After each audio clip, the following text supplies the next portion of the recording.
का प्रोविज़न हो गया है तो सब मस्त रहता है अपना रूम में। ठीक है, चलो कोई नहीं, कोई दिक्कत नहीं उससे। ठीक,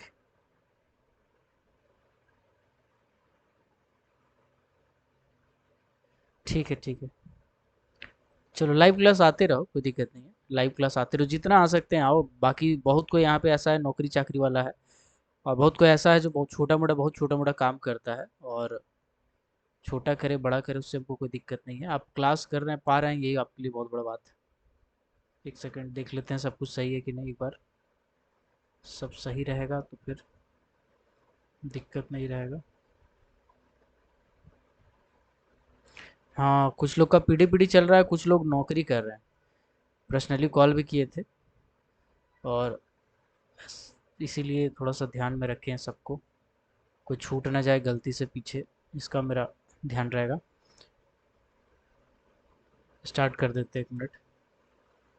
पीडीएफ भेज दिया करेंगे, टेंशन मत लीजिए। अभी फिलहाल आप पढ़ते रहिए ना, आप क्लास करते रहिए और पढ़ते रहिए, अपने से सीजीएमआर पढ़ते रहिए। पीडीएफ आ जाएगा आपको, उसका टेंशन नहीं लेना है, ठीक है। चलिए।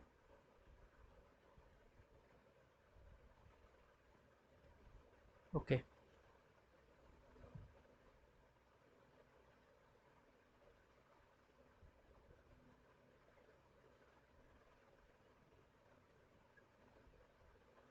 तो उससे पहले कि हम आगे बढ़ेंगे, हम आपसे कुछ क्वेश्चन पूछना चाहेंगे, आपको फटाफट बताना है। मेरा पहला क्वेश्चन है, अगर 1 डिग्री और नॉन गैसी सिम है, 1 डिग्री या फिर नॉन गैसी सिम है, तो कितना दिन में एयर का सैंपल लेते हैं, बताइएगा। 1 डिग्री और नॉन गैसी सिम है, तो कितना दिन में एयर का सैंपल लिया जाता है, इसका आंसर बताइएगा।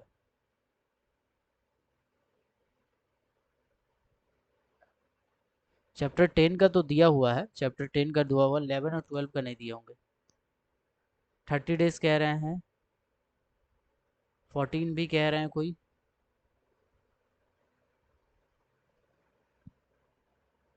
30 14 यही कमेंट आ रहा है सबका।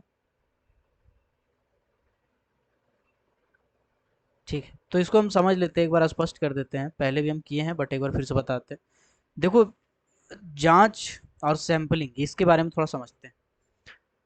सैंपलिंग के बारे में हम आपको बताए होंगे जब पढ़ा रहे होंगे, तो सैंपलिंग जो होता है, माइंस में कभी भी जो सैंपल लेते हैं, तो दो तरीके से सैंपल ले सकते हैं।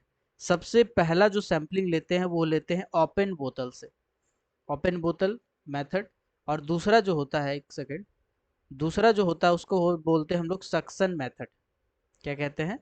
Suction method, SUCTION, suction method.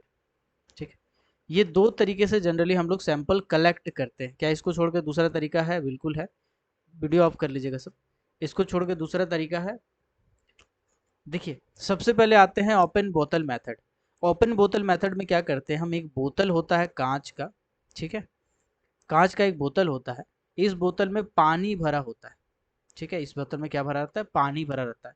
इसमें हम लोग जनरली क्या करते हैं, इसमें हम लोग गर्म पानी डालते हैं। कौन सा पानी डालते हैं? गर्म पानी। गर्म पानी में कैसा पानी? पूरा गर्म खौला हुआ नहीं, नहीं एकदम नहीं, सुसुम गर्म पानी। या तो हम गर्म पानी डालेंगे, या फिर इसमें हम कलर डाल देंगे। तो डीजे देशमुख वॉल्यूम 2 जब आप पढ़िएगा डिटेल में, तो आपको एक जगह दिखाई देगा कि मिथाइल ऑरेंज कलर का हम एक ठो लिक्विड डाल देते हैं उसमें, मतलब कि थोड़ा सा, जैसे 2 रुपया वाला आता था ना रसना, जिसको घोलते थे आप तो ऑरेंज ऑरेंज कलर का हो जाता था, फिर पीते थे उसको। उसी टाइप से मिथाइल ऑरेंज नाम का एक ठो केमिकल आता है, इसको आप पानी में डालिएगा तो पानी का प्रॉपर्टी में थोड़ा सा भी चेंज नहीं करेगा, बस थोड़ा सा कलर हो जाएगा, ऑरेंज ऑरेंज टाइप का कलर हो जाएगा। तो उसको भर देते हैं हम लोग बोतल में, और बोतल में कॉर्क ठूस देते हैं। ठीक है, अब इसको हम माइंस के नीचे लेके जाएंगे। अब जहां पर हमको सैंपल लेना है उस जगह पे इसका ढक्कन को निकालेंगे, और पानी को एक रूप पिलर से दूसरे पिलर की ओर, और कांथी से नीचे, मतलब ऐसे ऐसे करते हुए, एक पिलर से दूसरे पिलर, ऊपर नीचे ऐसे करते हुए पानी को पूरा उझल देंगे, मतलब खाली कर देंगे। जैसे जैसे पानी खाली होते जाएगा, वैसे वैसे वहां पे एयर का सैंपल भरता जाएगा। पानी खाली होते जाएगा, एयर का सैंपल भरता जाएगा, और जब बोतल पूरी तरह से खाली हो जाएगा तब हम मान लेंगे कि उसके आस पास का जो भी एटमोस्फेयर है, उसका हवा उसमें भर चुका है। ठीक है, उसका हवा उसमें भर चुका है ना। चलिए, तो इसीलिए इस मेथड को हम लोग ओपन बोतल मेथड कहते हैं, है ना। हम लोग जनरली इस्तेमाल करते हैं ओपन बोतल, ऐसे नाम नहीं है इसका ओपन बोतल मेथड, ठीक है। जनरली सैम्पलिंग मेथड में इस्तेमाल होता है बोतल वाला, कांच का बोतल होता है ट्रांसपेरेंट टाइप का। लास्ट में इसमें स्टिकर चिपकाएंगे, उस पर लिखा रहेगा कहाँ से सैंपल लिया गया, कितना तारीख को लिया गया, किसके द्वारा लिया गया, ठीक है। दूसरा होता है सक्शन मेथड। सक्शन मेथड क्या होता है समझते हैं इसको। आइसोलेशन स्टॉपिंग जो होता है, आइसोलेशन स्टॉपिंग में दो ठो पाइप निकला हुआ रहता है, एक होता है वाटर सील और एक होता है सैम्पलिंग पाइप, ठीक है। सैम्पलिंग पाइप में नोजल लगा रहता है, वाटर सील में भी रहता है, ठीक है। तो आप जब इससे सैंपल लेना पड़ेगा, ये क्या है 3 मीटर आगे तक निकला हुआ रहता है, 3 मीटर आगे तक बेसिकली निकला हुआ रहता है स्टॉपिंग से, ठीक है। तो अब आपको इधर का एटमॉस्फेयर पता करना, आप इस जगह पे खड़े हैं, आपको इस साइड का मतलब ए साइड का आपको कुछ नहीं पता है क्योंकि सील किया हुआ एरिया। तो आप सैम्पलिंग पाइप में क्या करेंगे, पाइप जोड़ते हैं रबड़ का, उसके बाद उसमें उसको आप बोतल में डाल देते हैं, है ना। उसको आप एक बड़ा सा बोतल में डाल लेते हैं, या फिर आपका आजकल ये भी आ गया है, ब्लाडर भी आ गया है रबड़ वाला, ठीक है, रेस्पिरेटर जिसको बोलते हैं। और दूसरा तरफ से आप सक करते हैं सक्शन मेथड से, ठीक है। तो इससे क्या होता है पूरा का पूरा सैंपल भर जाता है, तो दूसरे को हम लोग सक्शन मेथड कहते हैं, है ना। सक्शन में जैसे सिरिंज होता है ना, सिरिंज, जैसे आपका बॉडी से खून निकालना है तो सिरिंज से खींचा जाएगा खून, इसी तरह से एक ठो सिरिंज जैसा ही होता है, जैसे पिचकारी होता है उसी तरह से उसमें ट्यूब जोड़ा रहता है, वो बोतल से कनेक्टेड रहता है। अब ये हवा जब धीरे धीरे इधर जाएगा और ये बोतल में घुसेगा, तो बोतल का हवा बाहर निकलेगा, ऐसे कर करके एयर का हम सैंपल ले लेते हैं, ठीक है। तो एक बेसिक आइडिया देना चाह रहे थे हम आपको, कैसे काम करता है, बेसिक आइडिया। सैम्पलिंग मेथड दो तरीके का होता है और दोनों तरीके से सैम्पलिंग लिया जाता है। अब कुछ डाटा जानते हैं, अगर 1 डिग्री है और नॉन फायरी सिम है तो कितना दिन में सैंपल लिया जाएगा। अगर 1 डिग्री है और नॉन फायरी है तो आपका 30 डे में सैम्पलिंग लिया जाएगा। कितना दिन पे लिया जाएगा, 30 डे पे सैम्पलिंग कलेक्ट किया जाएगा। और अगर 2 डिग्री है, 3 डिग्री है या फिर फायरी सिम है तो इस कंडीशन में 14 दिन में सैंपल कलेक्ट किया जाता है। कितना दिन में किया जाता है, 14 दिन में सैंपल कलेक्ट किया जाता है। एक बार फिर से मेरे साथ बोलिएगा। 1 डिग्री है, नॉन फायरी सिम है, 30 दिन में सैंपल को कलेक्ट करेंगे, सैम्पलिंग कर मतलब सैंपल कलेक्ट करेंगे एयर का। और 2nd डिग्री, 3rd डिग्री या फिर फायरी सिम है तो 14 दिन में एयर का सैंपल को कलेक्ट करेंगे, ठीक है। इसको याद रखिएगा, एक दो बार पूछा भी है। एक बार एग्जाम हुआ था सीसीएल का 2018 में, ओवरमैन का परीक्षा हुआ था, इसमें ये वाला क्वेश्चन पूछा था, तो ध्यान रखना है आपको, ठीक है। चलिए अब कुछ और टर्म जानते हैं सैम्पलिंग से रिलेटेड, सब जगह सब चीज़ एक ही बार बता दे रहे हैं ताकि आपको याद रहे एक ही जगह पे, ठीक है। अब चलो मान के चलते हैं हम सैम्पलिंग ले लिए। अब सैंपल लेने के बाद उसका क्या किया जाता है, एनालिसिस किया जाता है। सबसे पहला मेथड, इसको हम अगर देखेंगे तो सबसे पहले हम क्या किए, सैम्पलिंग लिए, मतलब सैंपल कलेक्ट किए। इसके बाद क्या किए, इसको एनालिसिस किए। एनालिसिस करने के लिए हम लोग लैब ले जाते हैं, या आजकल बहुत सारा तरीका है, ठीक है। एनालिसिस मेथड 3 तरह का होता है, गैस क्रोमेटोग्राफ, इंफ्रारेड और केमिकल वाला, लैब केमिकल वाला। तो खैर उतना डिटेल में नहीं जाते, अभी समझते हैं। एनालिसिस करेंगे मतलब उसमें देखेंगे सैंपल में कि कौन कौन सा गैस कितना कितना परसेंट में है। तो जब हम एनालिसिस करते हैं तो इसको हम दो कैटेगरी में बांटते हैं। जब भी हम एनालिसिस करेंगे गैस को हम कितना कैटेगरी में बांटेंगे भैया, दो कैटेगरी में। जो भी हम सैंपल लिए रहेंगे उसको दो कैटेगरी में बांटेंगे, ठीक। पहला देखेंगे कि इनफ्लेमेबल गैस के लिए तो नहीं नाप रहे हैं हम। अगर इनफ्लेमेबल गैस के लिए हमको सैंपलिंग करना है, मतलब एनालिसिस करना है, तो बताइएगा कितना समय के अंदर करेंगे। सैंपल कलेक्ट करने के कितना समय के अंदर हम एनालिसिस करेंगे अगर इनफ्लेमेबल गैस का सैंपल को जांच करना है तो। बताइएगा, ये क्वेश्चन आपका रेगुलेशन में दिया हुआ है, मे बी 163 या 64 में, 163 में होगा शायद, 64 में है शायद।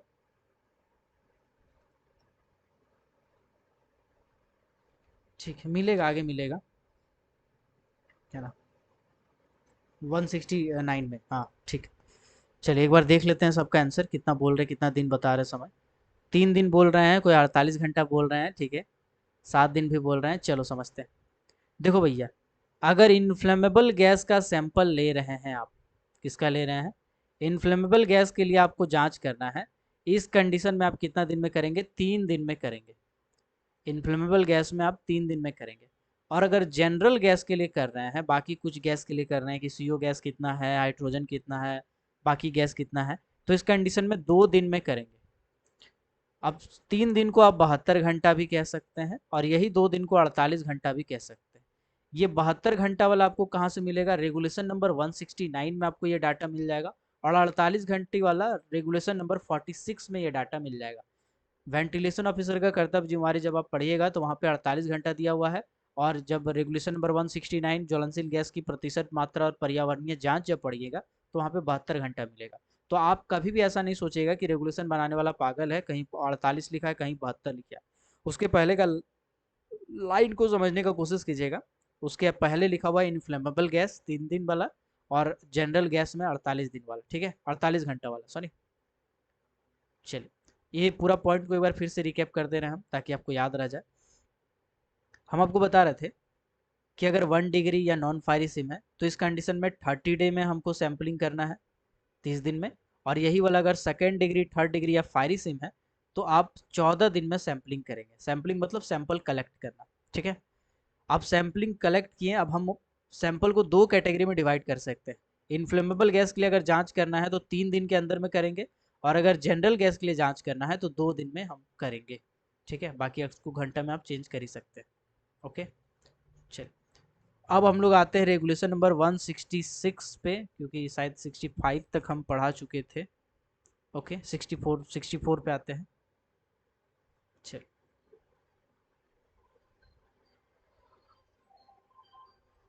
समझते हैं।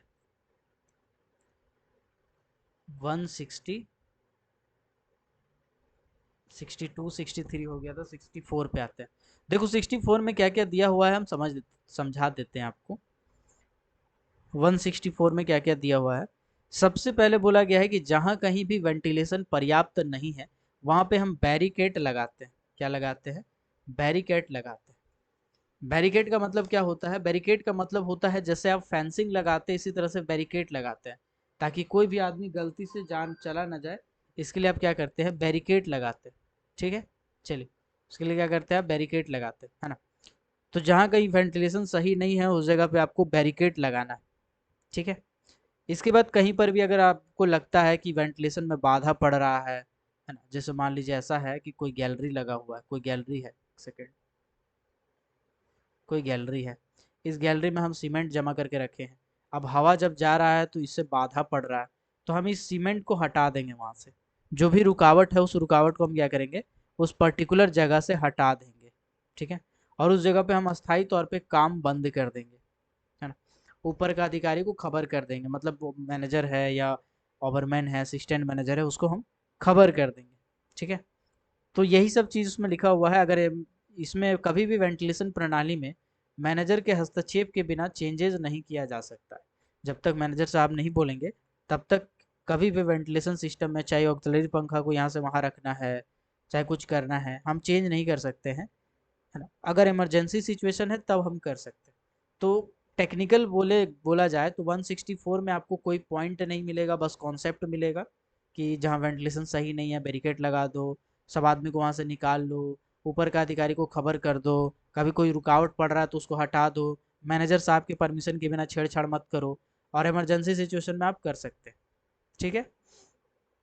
अब आते हैं 165, डी वाटरिंग करते समय खान पुनः खोलते समय गैस में सावधानियां। अब डी वाटरिंग करने का क्या मतलब है समझते हैं। देखिएगा, जब कभी डी वाटरिंग किया जाता है, डी वाटरिंग का मतलब होता है कि किसी जगह से पानी निकालना। मान के चलिए कि एक संप है, वो संप भर चुका है, पूरी तरह से भर चुका है।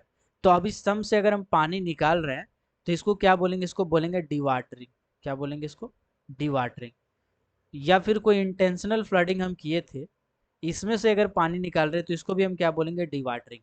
तो जब कभी भी हम डिवाटरिंग करते हैं हमको अपने साथ फ्लेम सेफ्टी लैंप लेके रखना पड़ता है, क्योंकि डिवाटरिंग करते टाइम ब्लैक डैम का बहुत ज़्यादा खतरा होता है। किसका खतरा होता है? ब्लैक डैम का बहुत ज़्यादा खतरा होता है। एक एग्जाम्पल देते हैं आपको।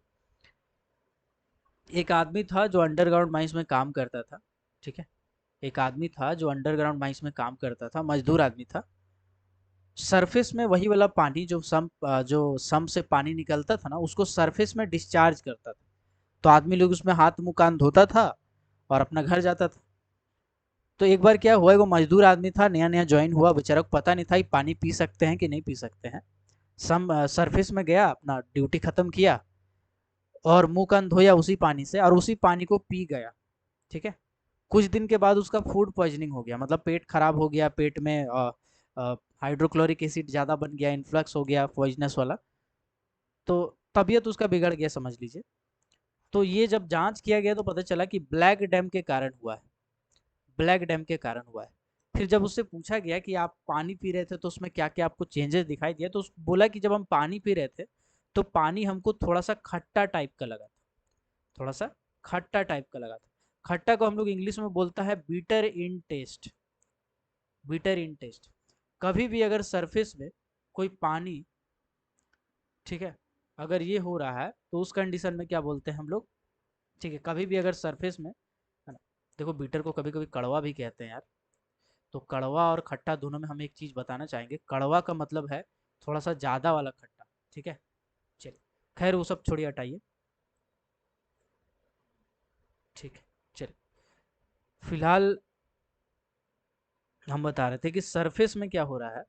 सरफेस में जब कभी पानी गिर रहा है, माइंस के अंदर का पानी, और उस पानी को अगर आप पीते हैं, कभी भी आपको थोड़ा सा उसका अनयूजुअल टेस्ट लग रहा है, थोड़ा कड़वा टाइप का लग रहा है या हल्का खट्टापन टाइप का टेस्ट आ रहा है, उस पानी को मत पीजिए, तुरंत रुक जाइए। उस पानी में ब्लैक डैम का मात्रा हो सकता है। किसका मात्रा हो सकता है? ब्लैक डैम का या CO2 का मात्रा हो सकता है। ठीक है। अगर ब्लैक डैम्प या CO2 कंज्यूम किया जाए बॉडी में तो क्या होगा, अगर पानी के मकसद से ले रहा है, अगर पानी की तरह से इस्तेमाल कर रहा है, पानी में घुला हुआ है अगर आदमी ले रहा है, तो इस कंडीशन में फूड पॉइजनिंग हो सकता है, और अगर ज़्यादा मात्रा में है तो दिक्कत हो सकता है बहुत ज़्यादा। ठीक है। तो डी वाटरिंग जब कभी किया जाता है तो डी वाटरिंग करते समय कुछ कुछ पॉइंट को दिमाग में रखा जाता है। क्या क्या पॉइंट है समझाते हैं। सबसे पहले बोला गया है कि फ्लेम सेप्टिलम को साथ में रखेंगे, है ना? क्योंकि जब डिवाटरिंग करते हैं तो डिवाटरिंग करते टाइम ब्लैक डैम्प निकलता है, और ब्लैक डैम्प पर नज़र रखने के लिए फ्लेम सेफ्टी लैम्प को हमको बगल में रखना पड़ता है। ठीक है। चल, इसमें भी कुछ कुछ पॉइंट है। अगर 7 दिन से ज़्यादा टाइम के लिए कोई जगह बंद है तो डिवाटरिंग के लिए फिर से खोला जा रहा है, तो एक सक्षम व्यक्ति के निगरानी में रहेगा और फ्लेम सेफ्टी लैम्प उसके साथ रहेगा। ठीक है। फ्लेम सेफ्टी लैंप उसके साथ रखा जाएगा, टॉर्च वॉर्च सब दिया जाता है फैसिलिटी। ठीक है। और एक कंपिटेंट पर्सन के इंस्पेक्शन में रहता है। पहले कंपिटेंट पर्सन उसका जांच करेगा, जांच करने के बाद उसको सही लगेगा तभी आगे का काम करवाएगा, नहीं तो नहीं करवाएगा, है ना। चलिए, तो कुल मिला करके बोला जाए तो 165 में कोई ऐसा पॉइंट नहीं दिया हुआ है। कुछ कॉन्सेप्ट दिया हुआ है। क्या है कॉन्सेप्ट? कॉन्सेप्ट ये कहता है कि अगर हम डिवाटरिंग कर रहे हैं, डिवाटरिंग करते टाइम फ्लेम सेफ्टी लैंप हमको रखना पड़ेगा, कम से कम एक, जहाँ जहाँ भी आदमी काम कर रहा हो सभी जगह पे। ठीक है। अगर आपसे पूछता है कि फ्लेम सेफ्टी लैंप हम इनमें से कहाँ रखेंगे, पहला है फेस में, दूसरा है संप में, तीसरा है वर्किंग प्लेसेस में, और चौथा है ऑल। तो आपको ऑल में टिक मारना है, यानी कि जहाँ जहाँ भी आदमी काम कर रहा हो सभी जगह पे फ्लेम सेफ्टी लैंप हमको रखना पड़ता है। और जहाँ भी 7 दिन से ज़्यादा टाइम के लिए कम बंद है वहाँ पर भी हमको रखना पड़ता है। ठीक है। तो उसमें भी कुछ नहीं मिलेगा पॉइंट। पॉइंट मिलेगा रेगुलेशन नंबर 166 में। 166 क्या है? ज्वलनशील और हानिकारक गैसों के संबंध में सावधानियां। ठीक है। तो हम लोग अक्सर पढ़ते हैं कि कहीं पर अगर गैस मिलेगा तो उस कंडीशन में, साउंड कभी कभी गुल हो जा रहा है, अरे यार वाईफाई से, एक सेकेंड, में पंखा के कारण हो रहा हो। ठीक है। चलो, देखो, ज्वलनशील और हानिकारक गैस के संबंध में सावधानियां। तो हम लोग जानते हैं कि कहीं पर भी अगर गैस हम लोग को देखने को मिलेगा तो हम क्या करेंगे, पहले बिजली काट देंगे, उसके बाद उस जगह से सब आदमी निकाल लेंगे, उस जगह को फेंसिंग करवा देंगे, ऊपर का अधिकारी को खबर करेंगे। ऊपर का अधिकारी आने के बाद क्या करेगा, ऊपर का अधिकारी आने के बाद उसका वेंटिलेशन ठीक करेगा, ठीक करने के बाद फिर वो जांच करेगा, जांच करने के बाद अगर ओके पाया जाता है तो फिर आगे काम फिर से स्टार्ट होगा। पूरा का पूरा यही प्रोसेस है। तो हम लोग समझते हैं कि गैस मिला है ऐसा कब माना जाएगा, तो ये डिपेंड करता है कि वो 1 डिग्री का माइनस है, 2 डिग्री का माइनस है, 3 डिग्री का माइनस है। ठीक है। कब माना जाएगा कि गैस मिला है? अगर 1 डिग्री का माइनस है और 0.1% या उससे ज़्यादा गर्म गैस है, 0.1% या उससे ज़्यादा गर्म गैस है, तब हम ये मानेंगे कि वहाँ पे गैस मिला है। ठीक है। तब हम क्या मानेंगे, उस जगह पे गैस मिला है। दूसरा जो बोले हैं, अगर सेकेंड डिग्री का माइनस है तो 0.5% या उससे ज़्यादा गर्म गैस हो तब हम लोग मानेंगे कि वहाँ पे गैस मिला है। और थर्ड डिग्री में अगर फ्लेम सेफ्टी लैम्प में गैस बता रहा है या 1.25% से ज़्यादा गर्म गैस है तब मानेंगे कि गैस मिला है। तो सवाल है कि जो हम लोग पढ़े थे कि 1 डिग्री माइनस में, 2 डिग्री में, 3 डिग्री में 1.25% से ज़्यादा रहेगा तब बिजली काटते हैं, तो ये सब प्रिकॉशन किसके लिए था? तो देखो, अगर आपसे कुछ नहीं बोलता है कि 1 डिग्री का माइनस है, 2 डिग्री का माइनस है, 3 डिग्री का माइनस है, ऐसा कुछ नहीं बोलता है, खाली बोलता है कि बताओ कितना परसेंट गर्म गैस रहेगा तो हम बिजली काटेंगे, तो 1.25% या उससे अधिक पे टिक मारना है। लेकिन अगर बोलेगा स्पष्ट तौर पे बताओ भैया 1 डिग्री का माइनस है तब कितना परसेंट में बिजली काटेंगे, तो 0.1% में बिजली काटेंगे। ठीक है, 0.1% में हमको सावधानी लेना है और हम लोग मानेंगे कि गैस मिला है। अगर 2 डिग्री स्पष्ट तौर पे पूछेगा तो हम बोलेंगे कि 0.5% या उससे ज़्यादा होगा, तब हम मानेंगे कि गर्म गैस मिला है और हम सावधानी लेंगे। इसी तरह से 3 डिग्री का माइनस है तो 1.25% से ज़्यादा अगर गर्म गैस मिला है तब हम मानेंगे कि गर्म गैस मिला है और सावधानी लेंगे। या फिर फ्लेम सेफ्टी लैंप में उसका इंडिकेशन दिखाया है। फ्लेम सेफ्टी लैंप से दो तरह का जांच किया जाता है। ठीक है, एफएलसेल से दो तरह का जांच किया जाता है। एक होता है आपका एकुमुलेशन टेस्ट, एकुमुलेशन टेस्ट को हम जमा जांच भी कहते हैं, और दूसरा होता है परसेंटेज टेस्ट। परसेंटेज टेस्ट को हम प्रतिशत जांच भी कहते हैं हिंदी में। एकुमुलेशन टेस्ट क्या होता है? मान लीजिए ऐसा है कि फ्लेम सेफ्टी लैंप आप ले करके कहीं पे गए हैं जांच करने गैस का, ठीक है, और फ्लेम सेफ्टी लैंप में जो फ्लेम है उस फ्लेम में थोड़ा सा भी अगर हिल डोल हो रहा है, भभक रहा है, फड़फड़ा रहा है, तो हम आगे जांच नहीं करेंगे।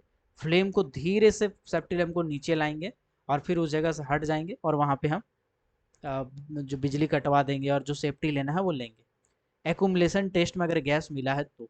लेकिन अगर एकुमुलेशन टेस्ट में हमको कुछ पता नहीं चल रहा है, गैस का हमको कोई अंदाजा नहीं लगा कि गैस उसमें है कि नहीं है, लेकिन हमको लगता है, मेरा हिसाब से उस जगह गैस होना चाहिए, या हमको ऐसा लगता है कि उस प्रॉपर जगह पे गैस निकलने के चांसेस है, या हम जानना चाहते हैं कि कितना परसेंट गैस है, तब हम परसेंटेज टेस्ट करेंगे।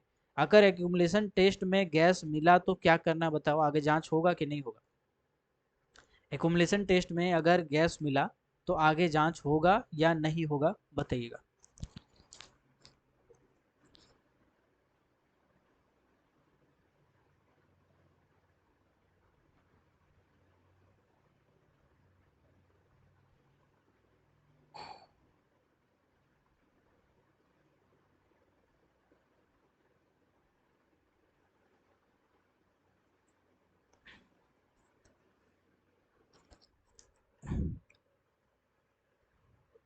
एक बार देख लेते हैं सबका, होगा नहीं होगा, नहीं होगा।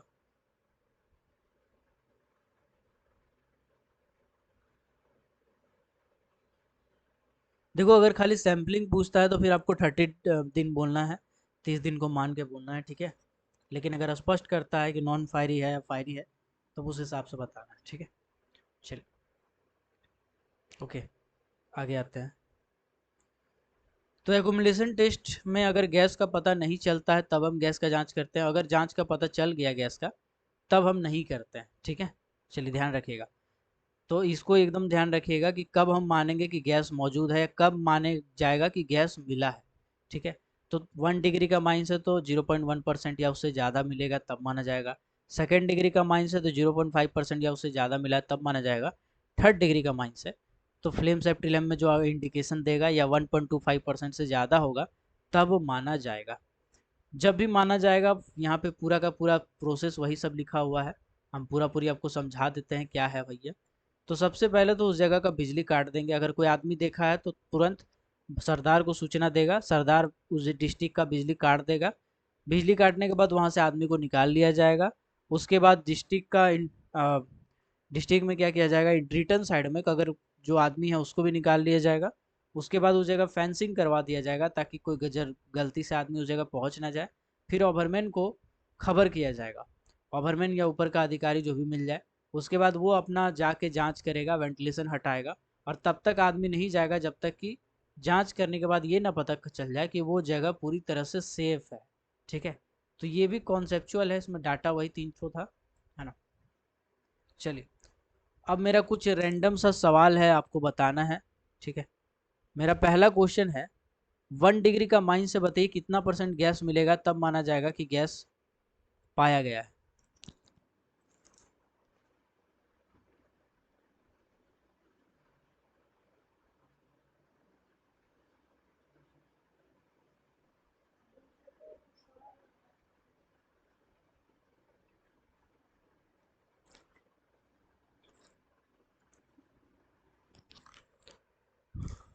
चलिए एक सेकंड देखते हैं।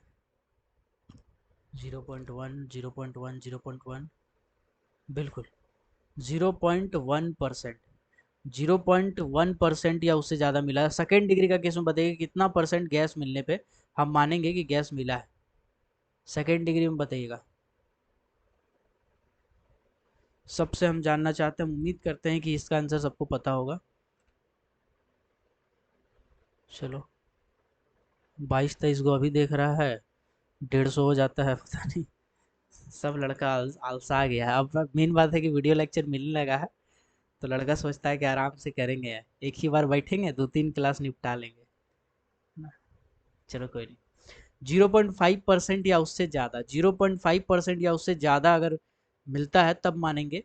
थर्ड डिग्री का केस में बताइएगा कितना % गर्म गैस मिले तब माना जाएगा कि गर्म गैस मिला है, बताइएगा। थर्ड डिग्री का केस में बताइएगा।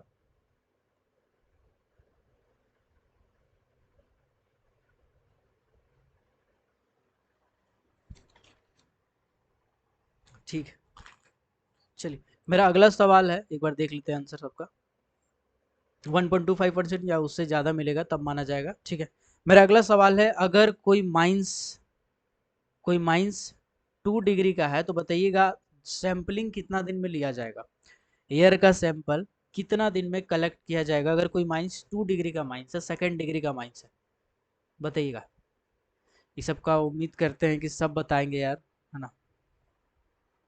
बताए हैं बड़ा। ठीक है, एक बार देख लेते हैं फटाफट आंसर।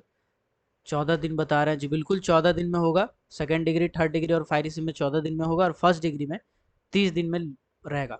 मेरा अगला क्वेश्चन है, अगर इन्फ्लेमेबल गैस का जांच कर रहे हैं, हम कोई सैंपल उठाए हैं, तो कितना दिन के अंदर, सैंपल लेने के कितना दिन के अंदर उस गैस का जांच करना जरूरी है। इन्फ्लेमेबल गैस के संबंध में बताइएगा कितना दिन के अंदर कोई भी सैंपल का जांच कर लेना जरूरी है, मैंडेटरी है।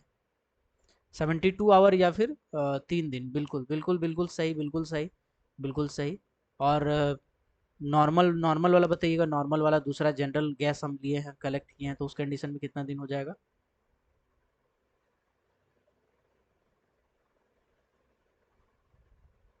चलिए एक बार देख लेते हैं। 48, बिल्कुल 47 नहीं 48, ठीक है। 48 घंटा के अंदर में जांच कर लेना जरूरी है।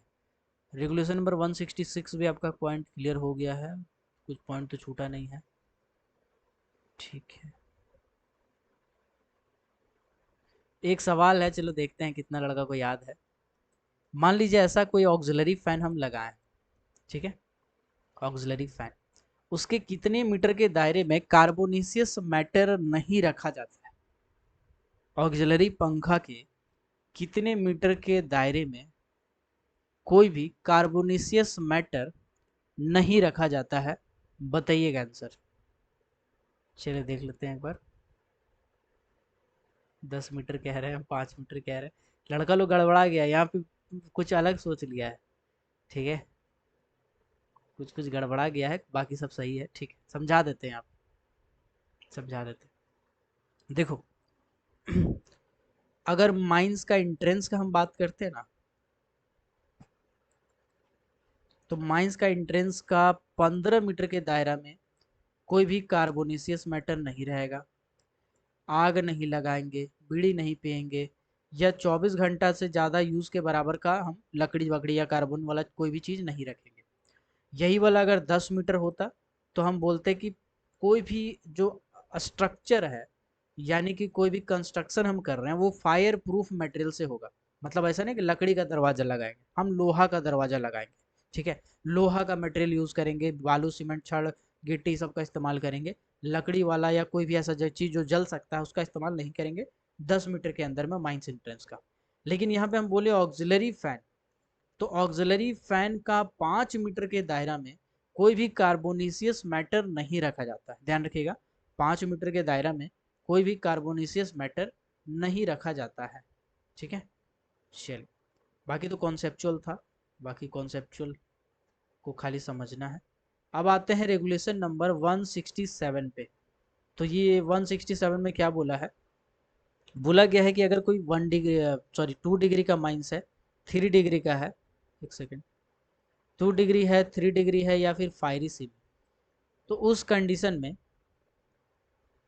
ज्वलनशील और हानिकारक गैस के संबंध में 7 दिन में हम लोग सक्षम व्यक्ति इसका जांच करेगा। यहाँ पे सैंपल का बात नहीं किया गया है, यहाँ पे जांच का बात किया गया है, ठीक है। तो कभी भी इसको उससे कंपेयर नहीं करना है। जैसे 7 दिन कुछ लड़का लोग बोल रहे थे, हम समझ रहे हैं आप क्यों बोल रहे थे, आप ये वाला पॉइंट देख के कंफ्यूज हो गए। यहाँ पे जांच बोला है, यहाँ पे सैम्पलिंग नहीं बोला है, ठीक है। सैम्पलिंग का 2 ही डाटा है, सैम्पलिंग का 2 डाटा है सर।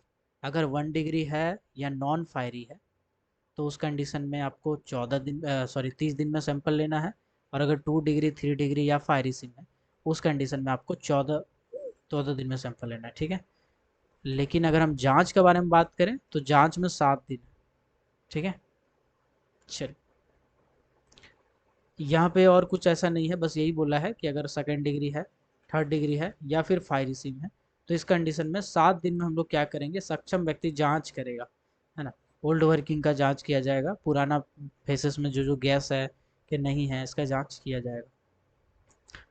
रेगुलेशन नंबर 168 में भी कुछ नहीं है, बस यही लिखा है safety lamp to be used in below ground mines. पहले क्या होता था कि पहले जो सेफ्टी लैम्प होता था, पहले हम लोग क्या क्या यूज़ करते थे, सुनाते। पहला होता था खुला बत्ती, ठीक है। खुला बत्ती क्या होता था सर, जैसे लालटेन हो गया, है ना, मसाल हो गया, ठीक है। आग का एक तो दिया आता था, बड़ा वाला दिया, है ना? तो ये सब पहले हम लोग इस्तेमाल करते थे। डिबरी हो गया, डिबरी समझते होंगे अगर आप, तो ठीक है, नहीं तो कोई बात नहीं। तो ये सब पहले इस्तेमाल होता था, इसको हम लोग बोलते थे खुला बत्ती, इसको हम लोग बोलते थे open flame lamp, open flame lamp. इसको इंग्लिश में बोलते थे ओपन फ्लेम लैम्प, हिंदी में बोलते थे खुला बत्ती। बहुत सारा चीज़ था, जैसे लालटेन हो गया, लालटेन खुला वाला भी आता था, पैक वाला भी आता था, ठीक है। पहले वाला खुला वाला होता था यूज़, फिर बाद में पैक वाला होने लगा। मसाल का इस्तेमाल किया जाता था, कोयला काटते थे तो मसाल को दीवार में लगाते थे, और मसाल में कुछ एक जानवर का चमड़ा का इस्तेमाल करते थे हम लोग, ताकि ज़्यादा देर तक जले, ठीक है। बाद में आर्टिफिशियल चमड़ा का भी यूज़ किया जाने लगा उसमें, है ना। दिया का इस्तेमाल करते थे, जो बड़ा वाला दिया आता था, और डिबरी का इस्तेमाल करते थे, है ना। तो पहले इन चीज़ों का इस्तेमाल होता था। इसके बाद फिर इन चीज़ों का यूज़ बंद कर दिया गया, 1968 में एक धमाका हुआ, ठीक है। उसके बाद डोरी कोलेरियम 1965 में एक धमाका हुआ, उसके बाद सर्कुलर लाया गया और उस सब चीज़ों को बंद कर दिया गया। इसके बाद फिर इलेक्ट्रिकल टॉर्च को अडॉप्ट किया गया। इलेक्ट्रिकल टॉर्च क्या होता था, देखो बताते हैं। टॉर्च भी बहुत सारा टाइप का आता था। एक आता था इलेक्ट्रिकल टॉर्च जिसमें बड़ा वाला सेल लगता था, बैटरी लगता था। और आप में से बहुत से ऐसे होंगे जिसका घर में ऐसा कोई टॉर्च होगा जिस टॉर्च में एक बड़ा वाला बैटरा लगता था, बड़ा वाला बैटरी लगता था, और स्टील का टॉर्च आता था, ठीक है, लोहा का पूरा बॉडी रहता था। वैसा टॉर्च का फिर बाद में इस्तेमाल किया जाने लगा। लेकिन उसमें दिक्कत यह होता था कि लोहा का बॉडी है, गिरता था तो फ्रिक्शन होने के चांसेस रहते थे। और उसमें क्या होता था कि अंदर का जो ये बैटरी का ये है, गर्म होने से फट जाता था। तो फिर धीरे धीरे उसको भी बंद कर दिया जाने लगा। आजकल तो कैप लैंप आ गया है। उससे पहले बैटरी वाला आता था, पानी वाला बैटरी, एसिड वाला बैटरी आता था, ठीक है। एसिड बैटरी का खराबी भी बहुत सारा था कि एसिड जो निकलता था ना, वो एसिड से आपका कपड़ा थोड़ा सा खराब हो जाता था, कहीं कहीं कपड़ा छेद हो जाता था, ठीक है। तो फिर बाद में उसको हटा दिया गया यूज़ में, और अभी इलेक्ट्रिकल टॉर्च का इस्तेमाल या तो सेफ्टी लैंप वाला करते हैं, या फिर टॉर्च चीफ इंस्पेक्टर बोला गया उसी का इस्तेमाल करते हैं। तो वही बोला है कि अंडरग्राउंड माइंस में जितना भी लाइट होता है सबका सब अप्रूव्ड होना चाहिए सीआई साहब से। बस यही लाइन बोला है पूरा पूरा, ठीक है। अब आते हैं रेगुलेशन नंबर 169 के ऊपर। 169 के बाद शायद ज़्यादा नहीं है, मे बी आज हो जाना चाहिए, क्योंकि 60 173 तक है ना। ओके, कोई बात नहीं, चलो 169, 169 वाला पॉइंट हम आपको बता चुके हैं। क्या बताएं सर, हम आपको बताएं कि भैया 3 दिन में हम लोग क्या करते हैं, अगर इनफ्लेमेबल गैस का जांच कर रहे हैं, यानी ज्वलनशील गैस का प्रतिशत मात्रा या पर्यावरणीय जांच कर रहे हैं, तो जो भी हम सैंपल कलेक्ट करेंगे उसका 3 दिन के अंदर जांच किया जाता है। कितना दिन में, 3 दिन में, यानी 72 घंटा में। ये हम आपको बता चुके हैं, ठीक है। सैंपल हम कहाँ कहाँ से उठाते हैं, तो सैंपल निम्नलिखित जगह से उठाते हैं। जो भी डिस्ट्रिक्ट होता है, एक सेकेंड यार, चलो तब तक एक क्वेश्चन पूछ लेते हैं, इसको सेव नहीं किया ना इसीलिए बार बार ये हो जा रहा है, इधर उधर टिक क्लिक हो रहा है।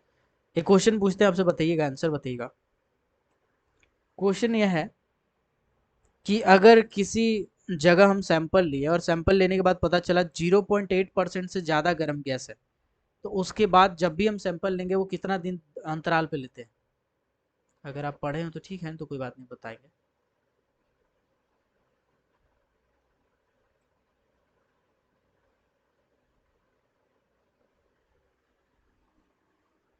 एक बार देख लेते हैं। 24 घंटा कह रहे हैं, ठीक है। डेली, जी बिल्कुल डेली 24 घंटा बोलो, डेली बोलो, ठीक है। ओके, समझते हैं हम इस चीज़ को, क्या हम कहना चाह रहे थे। हम कहना चाह रहे थे 169 में, इन्फ्लेमेबल गैस का जो हम सैंपल लेते हैं, सैंपल तो हम लोग नॉर्मली ले लिए, सैंपल लेने के बाद उसका हम लोग जो जांच करते हैं वो 3 दिन के अंदर जांच करते हैं, ठीक है। ये पहला पॉइंट था। इसके बाद बताया गया है कि जहाँ जहाँ पे सैंपल कहाँ से उठाया जाता है, तो सैंपल जो डिस्ट्रिक्ट होता है ना, डिस्ट्रिक्ट का फर्स्ट वर्किंग, उसके बाद उसका इंटेक तरफ का, और लास्ट वर्किंग, ये सब जगह से हम उठाते हैं। और जहाँ जहाँ से मैनेजर साहब कहते हैं उन जगह से उठाते हैं, ठीक है।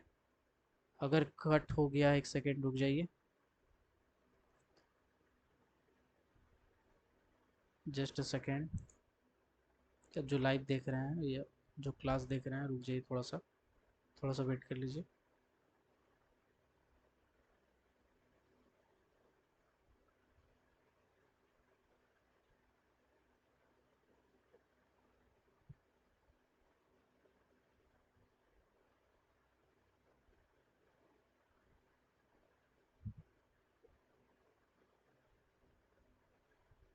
Just a second.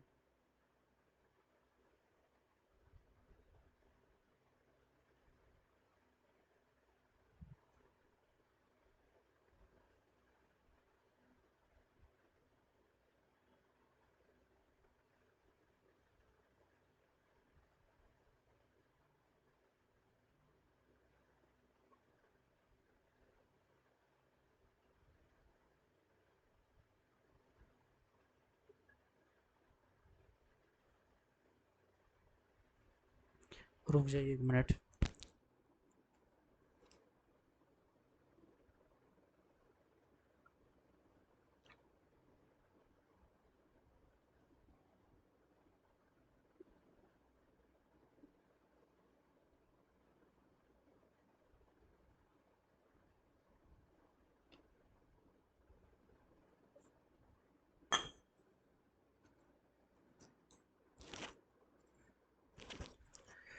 आते जी सब।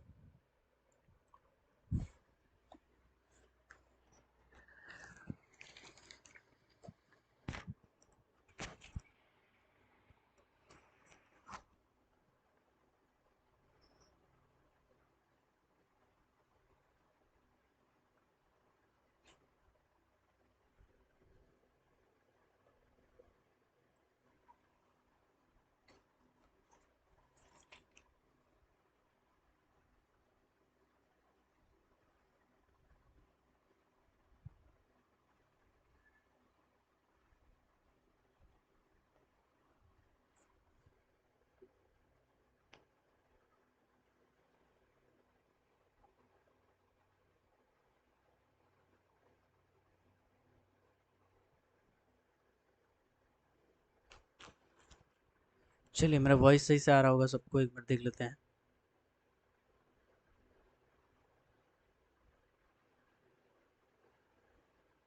अभी बताते हैं, क्लियर करते हैं, ठीक है। ओके, सब कैमरा ऑफ कर लीजिए, ठीक है, कैमरा ऑफ रखिए। ओके। ओके। चलिए, अभी हम बता रहे थे रेगुलेशन नंबर 169, ठीक है। 1 मिनट, आते हैं उसी पे और समझते हैं। देखो, एयर का सैंपल का जांच हम लोग कब कब, एयर का सैंपल हम लोग कब कब लेते हैं, ठीक है, समझते हैं। गैस हवा या जांच हम लोग 7 दिन में एक बार लेंगे, लेकिन किस किस जगह पे?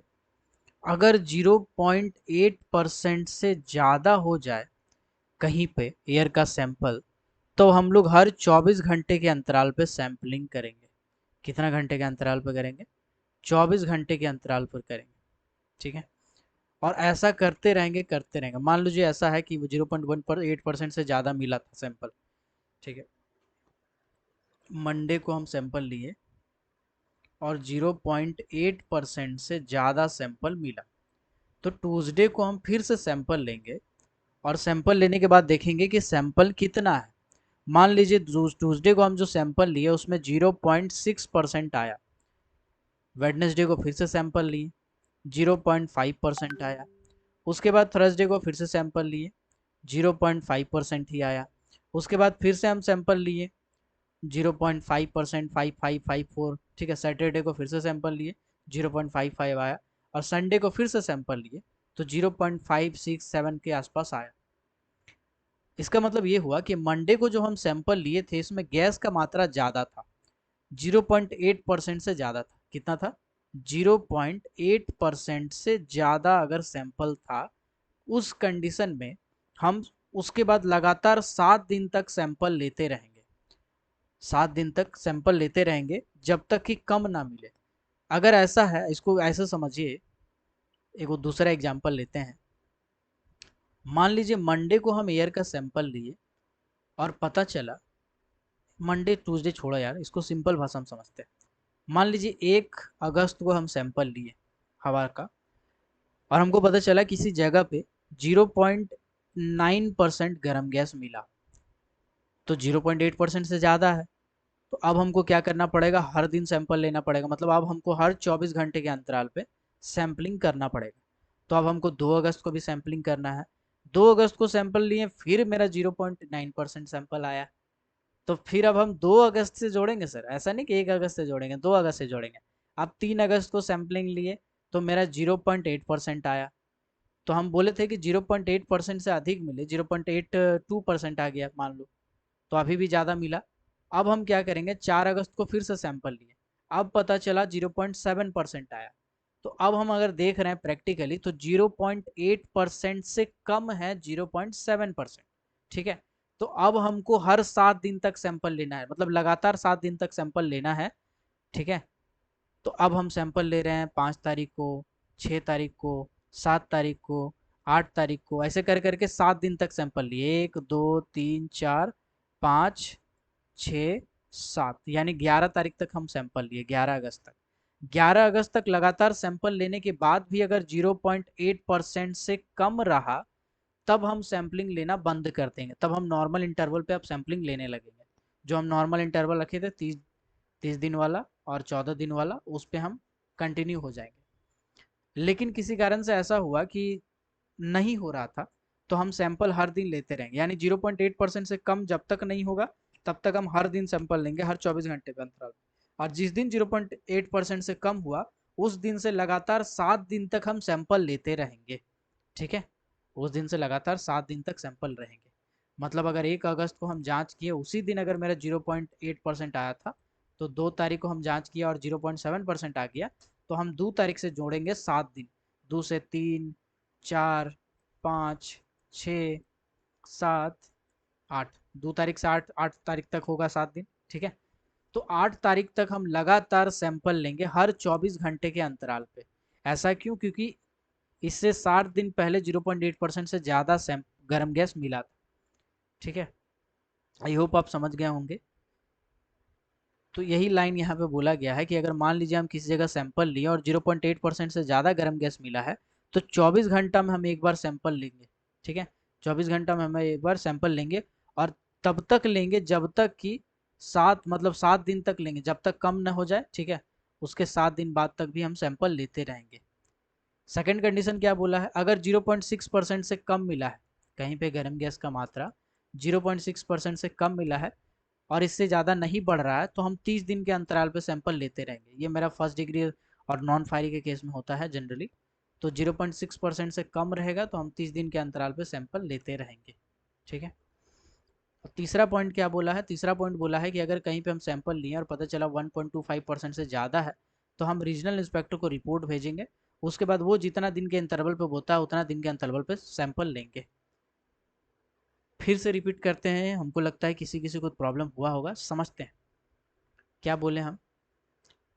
सबसे पहले हम सैंपल लिए और सैंपल लेने के बाद अगर पता चला 0.8% या उससे ज़्यादा, 0.8% से ज़्यादा अगर कहीं पे गर्म गैस मिला है तो हम लगातार सैंपल लेते रहेंगे जब तक कि इससे कम ना मिले। जिस तारीख को इससे कम गैस मिलेगा उस तारीख के बाद भी हम लगातार 7 दिन तक सैंपल लेते रहेंगे। ठीक है, लगातार कितना दिन तक लेते रहेंगे, 7 दिन तक सैंपल लेते रहेंगे। ये मेरा पहला पॉइंट था। दूसरा पॉइंट क्या था, 0.6% से कम अगर गर्म गैस है तो नॉर्मल मानी कि हम लोग 30 दिन पे सैंपल लेते हैं। ये 1 डिग्री को और नॉन फायरी को ध्यान में रख के बोला गया है। अगर फायरी सिम है या सेकेंड डिग्री थर्ड डिग्री है तो 14 दिन पे हम सैंपल लेते रहेंगे। ठीक है, तो 0.6% से कम अगर निकला है तो।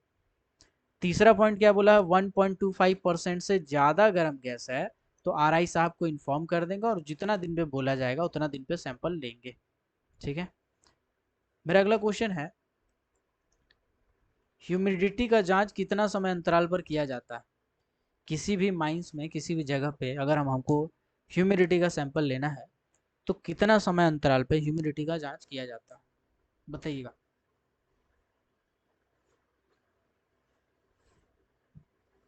बिल्कुल सही, 30 डे, सब डिग्री में 30 डे। ठीक है, 30 डे पे हम लोग सैंपल लेते हैं। एक सेकेंड यार, ह्यूमिडिटी का जो जांच करते हैं वो हर 30 दिन के अंतराल पे हमको करना पड़ता है।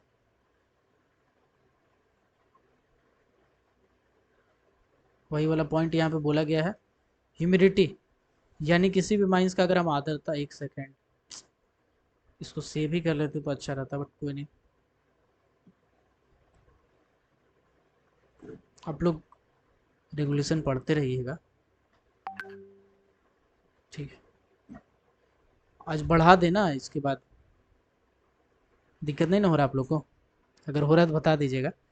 देखिए, किसी भी माइंस का अगर ह्यूमिडिटी का बात किया जाएगा या इन्वायरमेंटल, नॉर्मल ह्यूमिडिटी, ह्यूमिडिटी का मतलब होता है आर्द्रता। ठीक है, ह्यूमिडिटी, तो ह्यूमिडिटी का जांच नॉर्मली 30 डेज के इंटरवल पे किया जाता है। ठीक है, 30 डेज के इंटरवल। मेरा क्वेश्चन है, ह्यूमिडिटी का जांच कौन सा नाम का इंस्ट्रूमेंट से किया जाता है। ह्यूमिडिटी का जांच कौन सा इंस्ट्रूमेंट से किया जाता है। हाइग्रोमीटर, रीलिंग हाइग्रोमीटर ज़्यादातर इस्तेमाल होता है भारत में। ये पता होगा सबको कि हाइग्रोमीटर से हम लोग ह्यूमिडिटी का जांच करते हैं।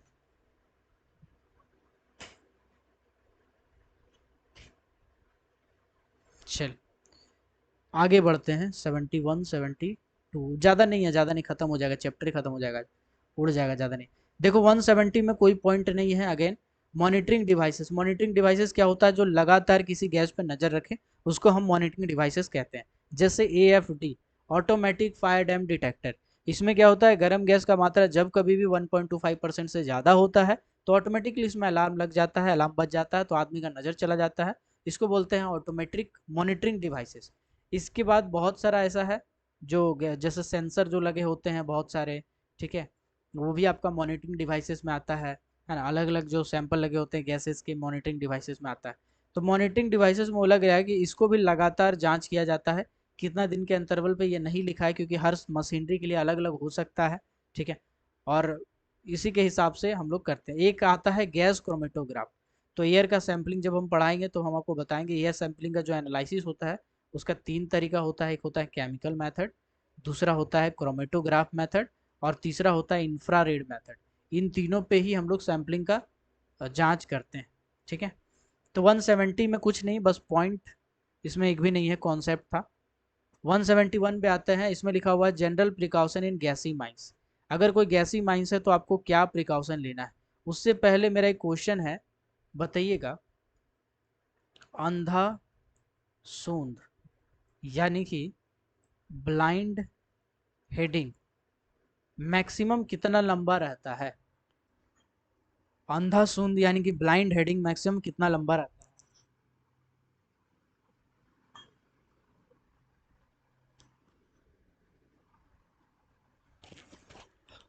बताइएगा।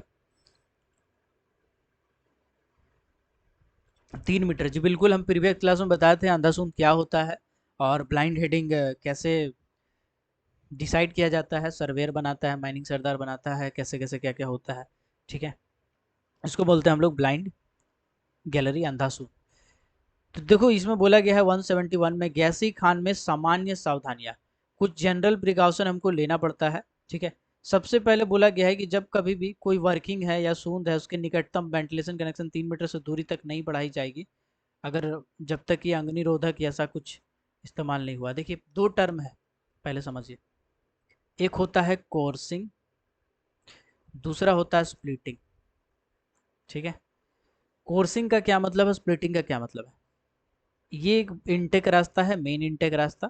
इसमें से हवा अलग अलग गैलरी में बट जा रहा है, अलग अलग डिस्ट्रिक्ट में बट जा रहा है हवा। ठीक है, तो ये सब को हम क्या बोलते हैं, स्प्लिटिंग बोलते हैं। ब्रांचेज में डिवाइड हो जाना एयर का, अलग अलग ब्रांचेज में डिवाइड होना स्प्लिटिंग कहलाता है। ठीक है, तो फिर कोर्सिंग क्या होता है?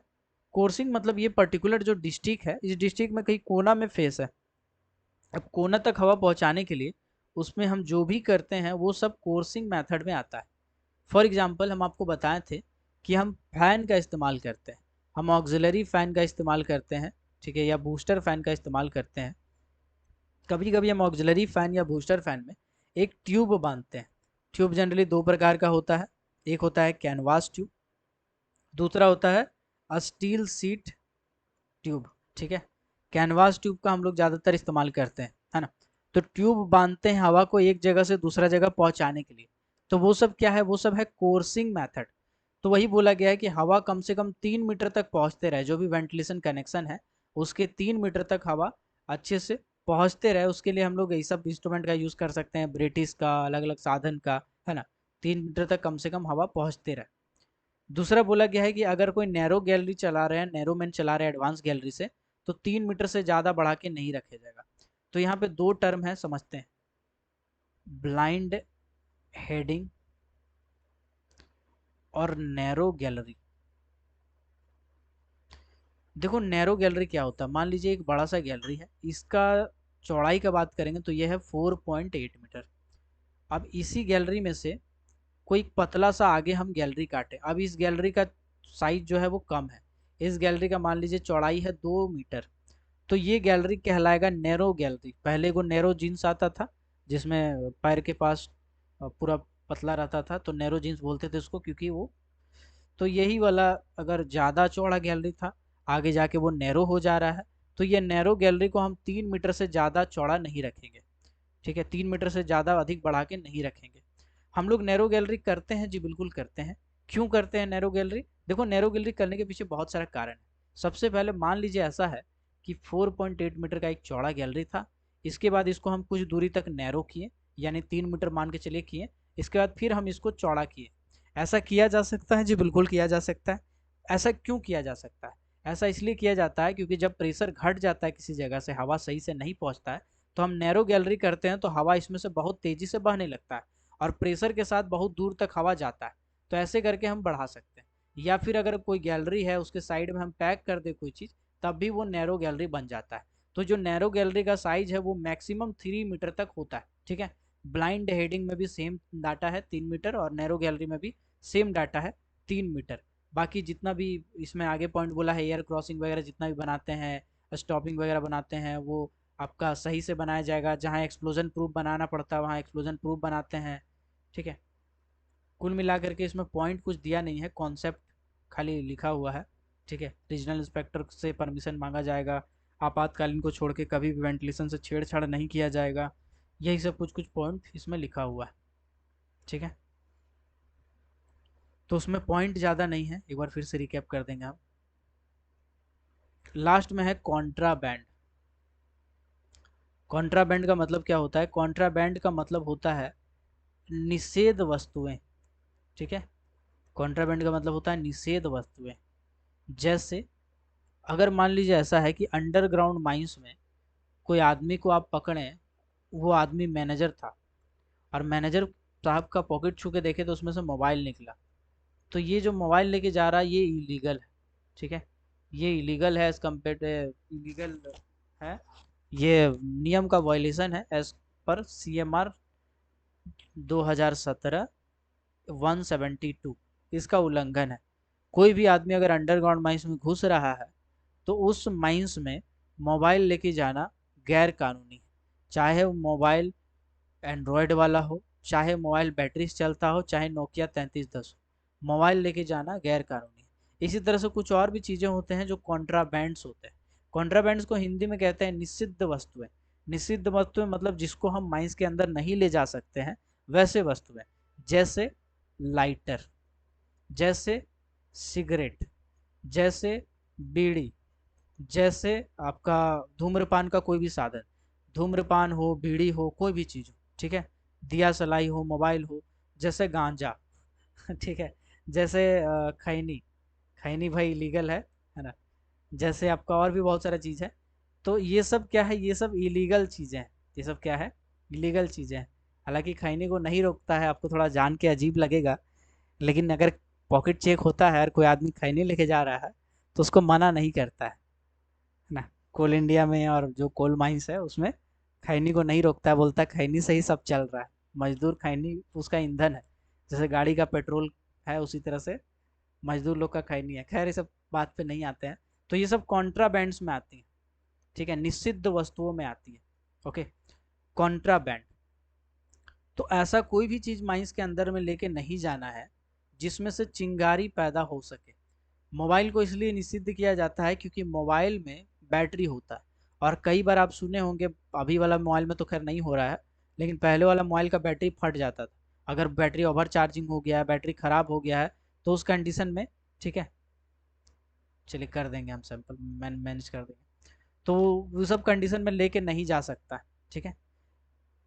अनुमोदित शॉर्ट फायरिंग इंस्ट्रूमेंट को छोड़कर बाकी कुछ भी आप ले जा नहीं ले जा सकते हैं। अगर फ्लेम सेफ्टी लैंप आपके पास है और फ्लेम सेफ्टी लैंप अगर बुझ जाता है तो उसको रीलाइटिंग स्टेशन में रीलाइटिंग apparatus है, ठीक है, तो आप हर जगह नहीं जला सकते हैं, बल्कि आपका एक स्टेशन होता है, ठीक है, रीलाइटिंग स्टेशन, उसी जगह पे आप जाके जला सकते हैं। देखो नॉर्मली क्या होता है बताते हैं। माइंस चाहे इनटेक हो, इनक्लाइन हो, या फिर पिट हो यानी साफ्ट हो, इसके सरफेस में एक बॉडी चेकर रखा जाता है, ठीक है। बॉडी चेकर सबका बॉडी को चेक करता है कि कहीं वो इनमें से कोई सामान लेके तो नहीं जा रहा है। अगर लेके जा रहा है तो उसको सामान को रख दिया जाता है सरफेस में, और अगर कोई आदमी अ, मना करेगा तो उसको फिर हटाया जा सकता है माइन से। चेक करने के लिए वही सब बोला है, पॉकेट में हाथ डालेगा, तलाशी लेगा, हर जगह हाथ फेर के देखेगा, जांच करेगा, ठीक है। और अगर कोई नौटंकी करता है तो यथाशीघ्र मैनेजर को खबर करेगा। कोई कुछ छुपा के ले जा रहा है तो मैनेजर साहब को बताएगा, है ना, यही सब चीज़ में लिखा हुआ है। कोई तलाशी देने से इनकार करेगा तो उसको कानून भंग करने का दोषी माना जाएगा। अगर मान लीजिए मैनेजर साहब भी माइंस के नीचे जा रहा है और बॉडी चेकर उसको चेक करना चाह रहा है और मैनेजर बोलेगा नहीं नहीं नहीं चेक करने देंगे, हम तो मैनेजर है माइंस का, तो मैनेजर भी वायलेशन कर रहा है 172 रेगुलेशन नंबर का, ठीक है। तो 172 में भी पॉइंट नहीं है, बस कॉन्सेप्ट है, समझ गए होंगे आप। कॉन्ट्राबैंड से निषिद्ध वस्तुएं। लास्ट रेगुलेशन पे आते हैं। लास्ट रेगुलेशन है रेगुलेशन नंबर 173। भूमिगत भाग में बुझा लैंप का स्थान। अंडरग्राउंड माइंस में बुझा लैंप का स्थान तो कुछ नहीं है भाई साहब, समझिए इसको। देखो मेन इनटेक रास्ता होता है ना, मेन इनटेक रास्ता, मेन इनटेक, मेन इनटेक क्या होता है, जहाँ सरफेस से हवा घुस रहा है, वही वाला जो मेन रास्ता है उसको मेन इनटेक रास्ता कहते हैं। कभी भी रिलाइटिंग स्टेशन बनाया जाएगा, रिलाइटिंग स्टेशन एक रूम होता है, एक कमरा होता है, ठीक है, जिसमें आसपास में पूरा का पूरा ढांचा फ्लेम प्रूफ बनाया जाता है। उसके अंदर में बैठ के कोई फ्लेम सेफ्टी लैम्प को जला सकता है। फ्लेम सेफ्टी लैम्प का सर्वाइविंग क्या होता है, 1 मीटर प्रति सेकंड से लेकर के 15 मीटर प्रति सेकंड, सॉरी एक नहीं, 15 मीटर प्रति सेकंड तक का जो गति है वो उसको झेल सकता है। हवा का मैक्सिमम इतना गति तक वो झेल सकता है। अगर इससे ज़्यादा गति से हवा चल रहा है तो हो सकता है फ्लेम सेफ्टी लैम्प बुझ जाए। फ्लेम सेफ्टी लैम्प किसी भी कारण से बुझ सकता है। हम टेस्टिंग फ्लेम बना रहे थे, बनाते बनाते बुझ गया, तो हम रीलाइटिंग स्टेशन में जाएंगे और जाने के बाद वहाँ जलाएंगे। मेन इनटेक रास्ता में रहा जाता है और एक सक्षम व्यक्ति के चार्ज में ये रखा जाता है। सक्षम व्यक्ति गैस टेस्टिंग सर्टिफिकेट होल्डर होना चाहिए। इसमें कुछ पॉइंट नहीं है, बस इतना ही बोला है इसमें। कॉन्सेप्ट ही तो आपको पता ही होगा। देखिए लास्ट में यहाँ पे हम सब लिख दिए हैं। सैम्पलिंग कर रहे हैं 30 डे में करेंगे अगर 1 डिग्री और नॉन फायरी सिम है, 14 दिन में करेंगे अगर 2nd डिग्री 3rd डिग्री या फायरी सिम है, 7 दिन में इनफ्लेमेबल गैस के लिए सैम्पलिंग करते हैं अगर फर्स्ट इनटेक में, और लास्ट रिटर्न में हम लोग करते हैं। ह्यूमिडिटी का अगर बात करेंगे तो 30 दिन में हम लोग सैम्पलिंग करते हैं, ठीक है। इसके बाद एनालिसिस का बात करें, एनालिसिस दो डाटा है। पहला है कि अगर इनफ्लेमेबल गैस का एनालिसिस कर रहे हैं तो आपको 72 घंटा के अंदर यानी 3 दिन में करना होता है, और अगर नॉर्मल गैस का, जनरल गैस का कर रहे हैं एनालिसिस तो आपको 48 घंटा में करना होता है। एनालिसिस का मतलब होता है उसको लैब में ले जाके आप चेक कर रहे हैं कि कौन सा गैस है कौन सा गैस नहीं है। तो पूरा का पूरा यहाँ लिखा हुआ है, आपको टेंशन नहीं लेना है। आप कहिएगा तो हम पीपीटी भी भेज देंगे आपको, ये वाला पीडीएफ भी, है ना। आपका चैप्टर नंबर 12 खत्म हो गया, वेंटिलेशन वाला। देखो वेंटिलेशन को ना पढ़ना, चैप्टर नंबर 11 12 ये दोनों एक ही चीज़ है, ज़्यादा इसमें अंतर नहीं है, तो इसको पढ़िएगा अपने से, ठीक है। अगला क्लास में हम नया चैप्टर स्टार्ट करेंगे। आज इतना ही रखते हैं, है ना। आज इतना ही रखते हैं, ठीक है। रेगुलेशन दे देंगे। रेगुलेशन नंबर 120 के बाद का नोट्स, अच्छा पीडीएफ हम बना के भेज देंगे, आप लोग पढ़ते जाइए ना, अपना किताब से पढ़िए ना, भेज देंगे, एक ही बार में भेज देंगे, ठीक है। सैम्पलिंग कहाँ कहाँ लेते हैं, देखो सैम्पलिंग कहाँ कहाँ लेते हैं, सिंपल बताते हैं। सैम्पलिंग सबसे पहले मेन इंटेक रास्ता होता है उस जगह पे लेते हैं। हर डिस्ट्रिक्ट का जो इंटेक रास्ता होता है उस जगह पे लेते हैं। हर डिस्ट्रिक्ट का जो रिटर्न रास्ता है वहाँ लेते हैं। साथ ही साथ फेस के पास सैंपल उठाते हैं, और जो आइसोलेशन स्टॉपिंग है उन सभी से सैंपल लेते हैं। तो माइंस का एक कोना नहीं बचता है जहाँ से हम सैंपल नहीं लेते हैं, ठीक है। चलिए आज इतना ही रखते हैं, आज इतना ही रखते हैं। सबको जय हिंद। जय हिंद। आप लोग पढ़ते रहिएगा, हम आप लोग को भेज देंगे पीडीएफ बना के, तब तक आप पढ़ते रहिएगा, ठीक है। सबको जय हिंद।